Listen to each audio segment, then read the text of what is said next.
Black CEO mocked at a gala then silenced. $5B. Empire with just one sentence. Hello everyone, before we begin today's video, I need your help. We've noticed that the channel is losing traction and subscribing is one of the best ways you can help us.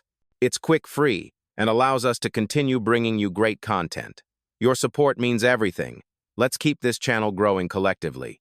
Where are you watching from? Drop your city or country in the comments below. Thank you very much. Now let's get back to the story. Serve us drinks, ape. The words didn't stumble out. They were aimed sharp, deliberate, and loud enough to ripple through the ballroom's golden air. Every chandelier froze in its own reflection. Every laugh inched to a stop. And in that silence stood Elena Brooks, the only black woman in a sea of diamonds and champagne. Her hand steady on the phone didn't tremble, not once. Her eyes, calm, calculating, lifted slowly toward the woman in the red gown who had just spat the sentence. Victoria Hale, daughter of the man whose company was about to sign a $5 billion merger with her. No one knew that yet. To them, Elena was just another face, maybe a server, maybe an uninvited guest who'd wandered too close to power. Victoria smirked. Oh, don't look so offended. We're just having fun. Her friends laughed, the kind of laughter money wears when it feels untouchable. Elena didn't answer. She only said into her phone, voice smooth as marble, "David, stay on standby." A few nearby guests exchanged glances. The tension didn't break it, deepened, folding the room into a hush too heavy for violins to fix.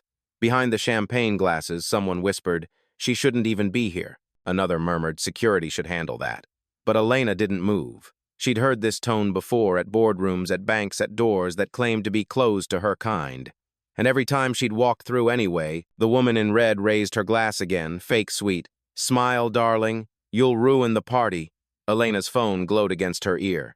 Her reply wasn't loud, but it carried, not for long. Before we continue, where are you watching from? Drop your city or country in the comments below. And if you believe in dignity and justice, hit like and subscribe. These stories spark change, and we're glad you're here. Now, back to Elena Brooks. The strings swelled again, pretending nothing happened. But the night had already changed direction. The violins kept playing too bright, too polite, as if they could wash the sting from the air. But eyes were already watching. A hush had weight now. Victoria Hale leaned in the red silk of her dress, brushing against Elena's arm. "If you're lost, sweetheart, the staff exits that way." Laughter. Polished, rehearsed, cruel. The kind born from comfort and centuries of never being corrected. Elena's phone lowered slightly. Her tone didn't rise. "You should be careful who you talk to at events like this." Ryan, the man beside Victoria, smirked. "Is that a threat or a request?" "Neither," she said. "It's a forecast." Across the hall, a waiter froze mid-step. He'd heard it that same edge people use when they think they're above you. And near the pillar, a young woman in a catering uniform, Mina Chen, lifted her head. Her grip tightened on the tray. Victoria rolled her eyes. "Relax. We're just teasing. You don't actually belong at this table." She turned to her friends loud enough for the circle to hear.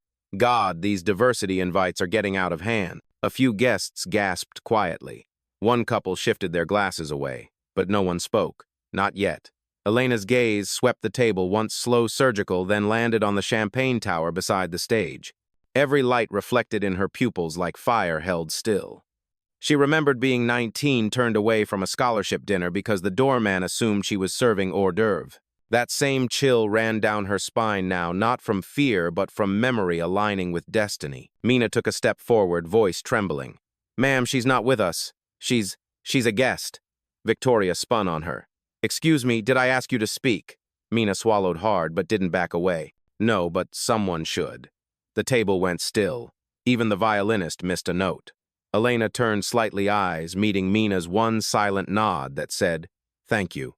From across the hall, a reporter whispered to her cameraman, "Get this. Don't stop recording." The moment stretched. Elena raised her phone again, not to hide behind it, but to deliver the quietest earthquake in the room.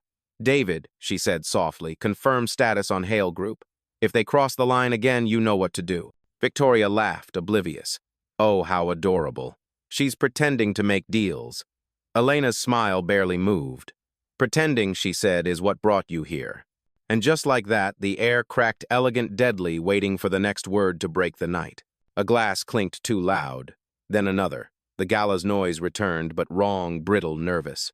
Victoria stood forcing a laugh that didn't reach her eyes. All right, everyone, calm down. We're just having a little fun. She turned to Elena, voice sugared with venom. No hard feelings, okay? It's just people need to know their lanes. The crowd tensed. No one wanted to be part of this moment, yet no one could look away. Elena's gaze was steady, the kind that didn't rise or plead. I've spent 20 years building lanes. You're just standing in one. Ryan's smirk faltered. You've got attitude for a guest. Correction, she said. For an owner. Laughter again, weaker this time. But Victoria wasn't finished. She reached toward Elena's glass, her diamond bracelet catching the light. Let me refill that for you, darling. Might help with the nerves. Before anyone could move, the champagne tipped. The liquid splashed across Elena's sleeve, dripping onto the white tablecloth like a slow insult. Gasps. Phones raised. The band stopped mid-note. Victoria, someone whispered, horrified. But she only shrugged. Oops. Elena didn't flinch. She dabbed her arm once with a napkin, folded it neatly, and placed it on the table. David, she said into the phone voice, low, surgical, begin, C9. Across the ballroom, a man in a dark suit, David Ross, her assistant, paused his conversation with two investors. He nodded, once typed a command on his tablet, and disappeared behind the curtains. A ripple of confusion spread. The lighting shifted slightly, the big screen near the stage flickering. A notification tone echoed from the phones of several executives at the table. Victoria frowned. What's happening? Ryan glanced at his screen color draining. The merger's wait. It's suspended. Elena finally looked up, meeting Victoria's panic with stillness. You just lost $5 billion. Silence detonated through the hall. The only sound was the drip of champagne off the edge of the table. Mina whispered under her breath, "Oh my God." Cameras clicked too late to stop what had already begun. Victoria staggered back, voice cracking. You can't do that, already did," Elena said. "And for the record, this isn't the first time someone mistook me for the help. It's just the last time." Gasps again, this time louder, heavier, real. Elena turned slightly toward the nearest lens, her reflection framed by gold and glass. "Power doesn't need to shout," she said softly. "It just needs to speak once." And the room, that glittering cathedral of arrogance, finally fell silent enough to hear it. For a long, impossible second, nobody moved. Not the servers frozen mid-step, not the investors holding their phones like burning glass. Only the chandelier above seemed alive, trembling under the weight of a silence no orchestra could mend. Then chaos whispered, "Is that true?" She canceled the deal. "Who is she?" Victoria tried to laugh, but the sound cracked. "This is ridiculous. You can't just..." Elena turned, her voice still soft. "I can. And I did." Ryan's phone vibrated again. He stared at the message, glowing cold, and final merger terminated. Executive Order E. Brooks. The initials hit him like a slap. "Brooks," he stammered. "Wait, Brooks Holdings, that's you," Elena didn't answer. She didn't need to. Behind her, David reappeared from the curtains, calm, efficient. He whispered something to the event coordinator, who paled instantly. The screen above the stage flickered once more, then changed. The Crown Industries ex-Hale Group Gala banner vanished, replaced by a single sentence in white over Black Partnership revoked. Effective immediately. Cameras flashed. Murmurs exploded. Someone from the press row gasped. "That's the official feed." Security glanced at one another, unsure who to protect. Victoria's voice rose sharp with fear. "You're bluffing. You don't have that kind of authority." Elena stepped forward, just one slow stride closer. "Authority isn't granted. It's earned." She reached for a napkin, wiped the last trace of champagne from her hand, and laid it neatly beside the empty flute. Every gesture deliberate. Every movement saying what words no longer needed to. Mina, still clutching her tray, whispered to herself, "She really owns them." Then louder, steady now, no tremor left. "You heard her. That's Miss Brooks." A ripple of awakening spread through the room. Guests shifted, realigning like a tide, changing direction. The power in the space had moved away from pedigree toward presence. Elena looked around, not angry, not gloating, only resolute. "You all measured me by what I wore, not by what I built. That's the danger of shallow eyes." Victoria's knees nearly buckled. She reached for Ryan's arm, but he'd already stepped aside, unwilling to share the fall. David's voice came through Elena's earpiece. "Press outlets are already posting. Live coverage within 60 seconds. "Good," she said. "Let them learn the cost of small minds in big rooms." The orchestra had stopped pretending to play, and somewhere between the glitter and the gilt, a truth landed hard across every face in the hall. This was no longer a gala. It was a reckoning in velvet. A single camera flash broke the air like thunder. Then another. Then dozens. The ballroom, once an altar for the powerful, had turned into a courtroom lit by chandeliers. Reporters surged closer, their whispers slicing through the silence. "Is that Elena Brooks? She's the one who bought Crown's debt last year. Wait, she owns this event." Victoria staggered backward, her confidence melting into confusion. "This isn't real. You can't just walk in and destroy everything we've built." Elena's voice was almost kind. "I didn't destroy it, Victoria. I just stopped pretending it was worth saving." Mina set her tray down, hands trembling but eyes steady. "Miss Brooks," she said softly, "you don't owe them anything." Elena turned, meeting her gaze, one woman who had spoken when everyone else stayed silent. "Neither do you," she replied. David stepped up beside her, now quiet strength in motion. "Statement's live, ma'am. The stock's already dropping. Board just confirmed the separation." "Then it's done," Elena said. "Let the silence do the rest." Across the room, Ryan scrolled his phone with shaking hands. "It's everywhere," he muttered. "She's trending number the owner speaks." A reporter shouted from the side, "Miss Brooks, any comment?" Elena turned her head slightly toward the microphone, her tone measured like a verdict. "Power doesn't announce itself. It corrects the room." Flashbulbs burst. A few guests clapped hesitant, unsure if it was admiration or fear. Then more joined in the sound swelling until even the chandeliers seemed to pulse with it. Victoria tried one last time. "You'll regret this." "My father will." Elena's interruption was surgical. "Your father will read the news like everyone else." She took a breath gaze, sweeping over the faces that had once looked past her. "Tonight was never about me proving anything. It was about reminding you that respect is not charity." David nodded discreetly toward the exit. "Car's ready." Elena stepped forward, the crowd parting instinctively as she passed. Mina followed one step behind, still holding her head high. Near the door, a security guard whispered, "Ma'am, the press, should we clear them?" "No," Elena said. "Let them film what accountability looks like." The ballroom doors opened. Cool night air poured in, sharp and freeing. Behind her, voices overlapped apology, disbelief, realization, but she didn't turn back. Outside, cameras flickered like fireflies. Elena paused at the top of the marble steps, her reflection glowing in every lens. "You mocked me in a hall built on borrowed money," she said quietly. "Now the bills come due." She didn't wait for applause. She didn't need to. The empire had already fallen, and she'd brought it down without raising her voice.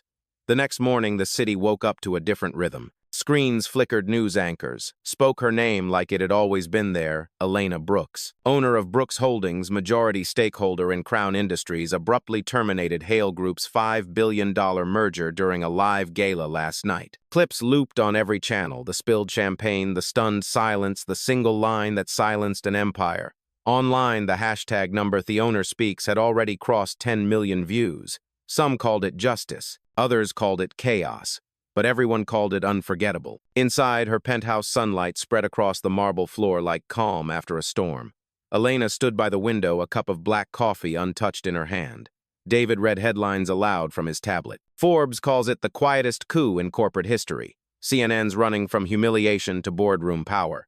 He looked up. "You've shifted the market overnight." Elena's answer was soft. "No, David, I just reminded them who built it." Her reflection in the glass looked calm, but her mind replayed the night frame by frame, Victoria's smirk, Mina's trembling voice, the way the crowd had turned when truth replaced noise. She wasn't proud. She was clear. The intercom chimed. "Miss Brooks, there's a young woman here asking for you, Mina Chen."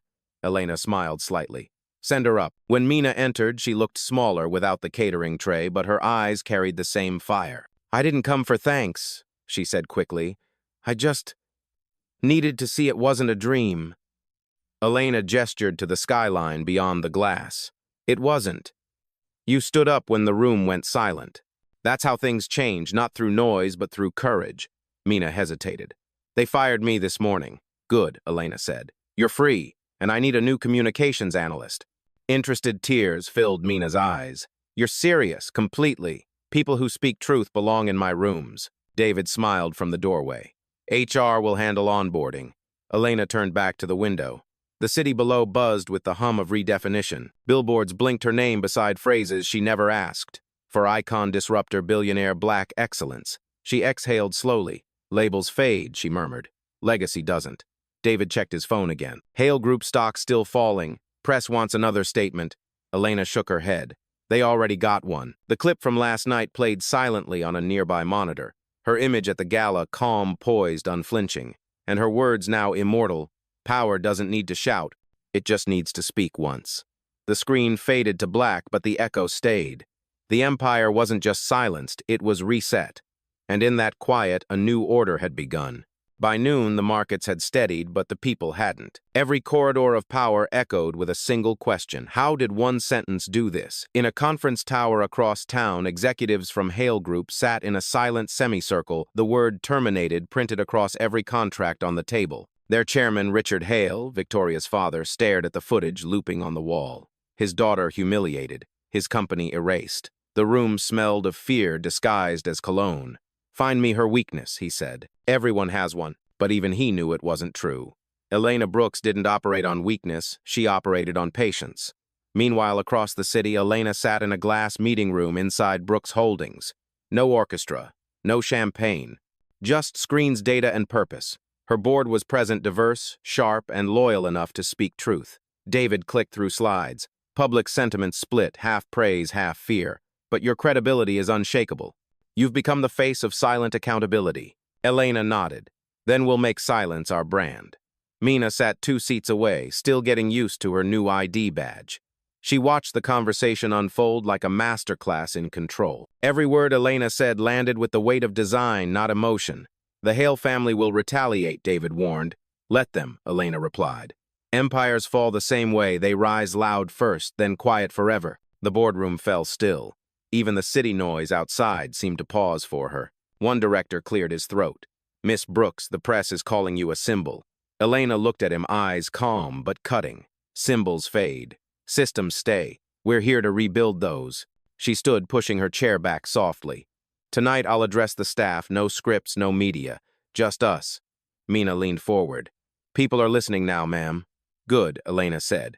"Then we'll give them something worth hearing." Outside the glass wall, employees gathered near monitors watching her pass. Whispers followed like reverence. Some smiled, some looked stunned. A woman who'd been mistaken for invisible now walked like gravity itself. At the elevator, David handed her a folder. "One more thing, Victoria Hale's lawyers requested a meeting." Elena raised a brow. "Tell them I don't do apologies over coffee." "Then what do I tell them? That I don't negotiate with arrogance." As the doors closed, her reflection shimmered against steel-black dress, calm face, eyes unshaken. Down below, the city kept moving. Billboards still looped her, quote. Newspapers carried her photo like a warning and a promise. And somewhere inside every office, every meeting, every biased whisper, people hesitated before speaking. Because now everyone remembered what silence could do. Evening crept over the skyline like a slow apology. In the lobby of Brooks Holdings, the lights dimmed to gold, elegant, calm, unbothered.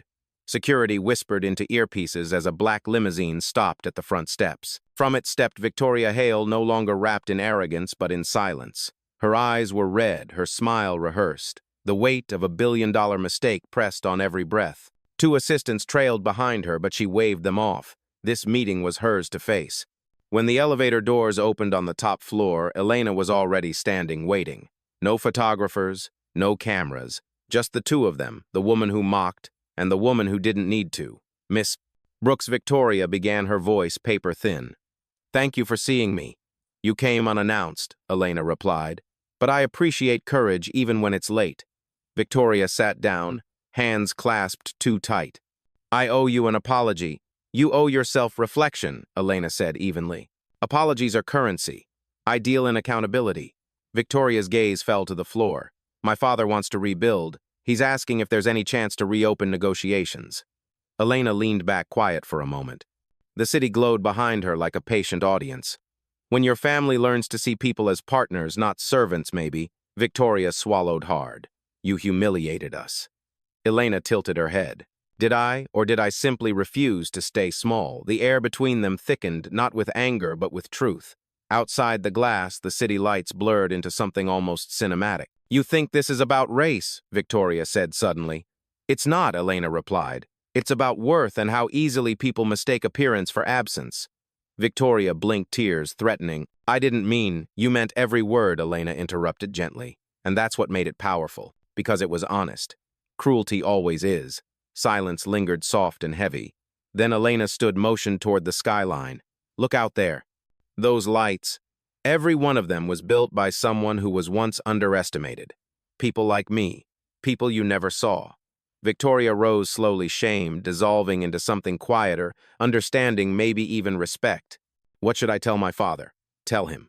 Elena said that the world's changing, and this time, it's not asking for permission. David appeared at the door. Miss Brooks, the press is waiting for your staff address. Elena nodded once, then looked back at Victoria. Next time we meet, make sure it's as equals. Otherwise, the conversation ends before it starts. Victoria hesitated, then extended her hand. Elena took it firm, brief, final. As the elevator doors closed behind her, Victoria whispered to herself, she didn't just own the room. She owned the story. And somewhere deep in the city's heartbeat, another lesson began to echo. Power once revealed doesn't vanish. It multiplies in the minds of those who finally see it. The press waited in the atrium below cameras, primed questions, loaded anticipation, humming like static. But Elena hadn't written a word. She didn't need to. The glass elevator descended slowly, her reflection flickering across every panel like a ghost of the night before. David walked beside her, tablet in hand. Are you sure you don't want notes? Notes are for control, she said softly. Tonight's about release. When the doors opened, the applause began, cautious, respectful, unsure if this was celebration or judgment. Elena crossed the marble floor with the calm of someone who'd already chosen her legacy. Hundreds of employees filled the atrium, flanked by reporters and cameras. Mina stood near the front, clutching her new badge like a secret made real. Elena stepped onto the small stage. No podium, no teleprompter, just a microphone and the weight of truth. Her voice, when it came, was low and measured. I didn't plan to speak tonight, but silence has its limits even for me. The room hushed, the kind of quiet that begged to listen. Last night I learned something simple, people. Mistake calm for weakness and silence for consent. They're wrong. Silence is power, but only if you choose when to break it.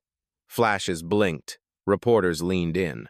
We live in rooms built on assumptions, she continued. Who belongs? Who doesn't? But belonging isn't granted, it's claimed. By showing up, by staying, by speaking when the world expects you to shrink. She glanced toward Mina. Their eyes met. Sometimes it takes one small voice to remind a room what's right. Mina did that, and because of her, we're changing how we operate. A murmur spread. Effective immediately, Brooks Holdings will launch the Visible Initiative, a leadership program for underrepresented women across every industry we touch, because opportunity isn't real until it's shared. Applause erupted, not polite this time, but real, thunderous, cathartic. David looked down, proud and silent. When it quieted, Elena's tone softened again. I didn't silence an empire to make a point. I did it to start a new sentence, one that begins with dignity and ends with equality. A journalist called out, Miss Brooks, what would you say to those who think you overreacted? She smiled, the kind that didn't hide fatigue, only transcended it. Justice always looks loud to those who've never been quieted. The crowd stilled. The words hung like heat. We're not here to be tolerated, she said finally. We're here to be undeniable. With that, she lowered the mic. No outro, no flourish, just a silence so complete it felt like punctuation. Mina whispered to the woman beside her. That wasn't a speech.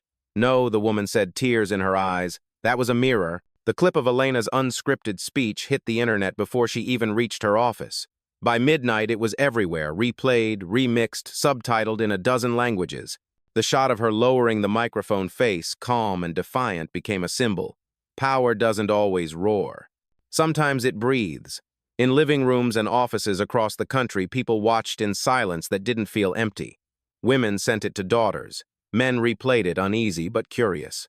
And in boardrooms from Wall Street to London, someone always said the same words: we need to talk about how we treat people. Elena sat in her office, the city's glow flickering across the glass. Mina was there, sorting through messages, thousands of them. Letters from students, executives, single mothers, janitors. One line kept appearing over and over: you made me believe again. David entered holding a tablet. CNN wants an exclusive. The White House requested a meeting. And there's a call from Harvard, they're naming a case study after you.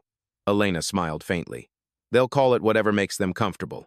I'll call it a reminder. She walked to the window, looking down at the streets far below, tiny rivers of light moving with purpose. They're not applauding me, she said quietly. They're reacting to the moment they recognized themselves. David nodded. You think it'll last, it'll echo, she said. Echoes outlive applause. Across town, a TV in a quiet bar replayed the scene from the gala. Victoria Hale sat alone in a corner booth, hat pulled low. Her father's empire was now under investigation. Her name trended next to Elena Brooks, but for very different reasons. She watched herself pour champagne down another woman's arm, then flinched. A waitress, young and curious, glanced at the screen. "That's her right, the one who got owned," Victoria exhaled. "Yes, that's me. Guess she taught you something, huh?" Victoria looked up. "More than you think." Meanwhile, in classrooms, corporate diversity meetings, and family kitchens, the moment became more than gossip, it became curriculum. Phrases like the Brooks Principle started circulating online, meaning, "Never mistake humility for weakness." Back in the office, Mina handed Elena a folder. "These are scholarship applications for the Visible Initiative." Elena flipped through the pages, eyes softening. Photographs of women, different ages, different worlds, same hunger for change. "Keep them coming," she said. "Let's make visibility contagious." As night deepened, her phone buzzed, another news alert, another headline. But Elena didn't reach for it. She simply turned off the screen, exhaling into the quiet she'd earned. Outside, the skyline pulsed with electricity and echo. And somewhere between shadow and starlight, her own reflection whispered back, "You didn't just change the story. You rewrote who gets to tell it." Morning broke again, but this time the city felt different. It wasn't louder. It was aware. Every headline still carried her name, but the tone had shifted from spectacle to study. At Brooks Holdings, the usual rush of elevators and voices had a new rhythm, one tuned to respect. Elena walked through the lobby, her employees straightening as she passed, not from fear but from recognition. They weren't just seeing a CEO, they were seeing possibility in motion. David caught up beside her, his voice low. "The Hale Group's been delisted from the exchange. Their board just issued a formal apology, public and personal." Elena didn't slow her step. "Good. Not for me. For the people watching." In her office, she found an envelope waiting on her desk, hand-delivered, sealed in gold. The letterhead read, "From the Office of the President." David read over her shoulder, "Miss Brooks, your story has inspired national dialogue on workplace bias and power accountability. We'd like to honor your contribution at the Equality Summit."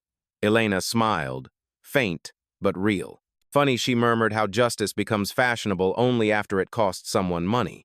She placed the letter aside, untouched. Outside, the city glimmered like a conscience waking up. Mina entered with coffee, black, no sugar. "The staff can't stop talking about last night. You've made believers out of skeptics." Elena looked up, eyes thoughtful. "Belief is fragile. Let's turn it into structure. Schedule a meeting with HR. I want to rewrite our promotion policy. No names on the first round, just merit." Mina's grin spread wide. "That'll make headlines again. Then let them read about progress for once." Her phone buzzed. A text from Victoria Hale. "Thank you for the meeting. I've started diversity reform at our foundation. I finally see what you meant." Elena typed only 2 words back. "Keep going." David leaned on the doorframe. "Do you ever think about how fast it all changed?" She met his gaze, calm and steady. "It didn't change fast, David. It changed visible. That's all power ever needed, light." She turned toward the wall of glass behind her, the skyline painting her silhouette in gold. For the first time, she allowed herself a breath that wasn't armor, just air. In a corner of the city, a bus billboard displayed her face beside the quote that had started it all. "Power doesn't need to shout. It just needs to speak once." Traffic rolled by. People paused. Some smiled. Others simply stood still, thinking. And above them, in a penthouse built from persistence, Elena Brooks finally smiled, not because she'd won, but because the world had finally learned how to listen. The sun dipped low over the skyline, melting the towers into liquid gold. From her office on the 50th floor, Elena Brooks watched the reflection of a city she had changed not by force but by gravity. The news cycle had already moved on. The hashtags were fading, but the echo remained. Mina stood at the doorway, tablet in hand. Final numbers from the Visible Initiative are in. Applications hit 200,000 in less than a week. Elena turned from the window, a rare softness behind her eyes. "That's not a number," she said. "That's a movement."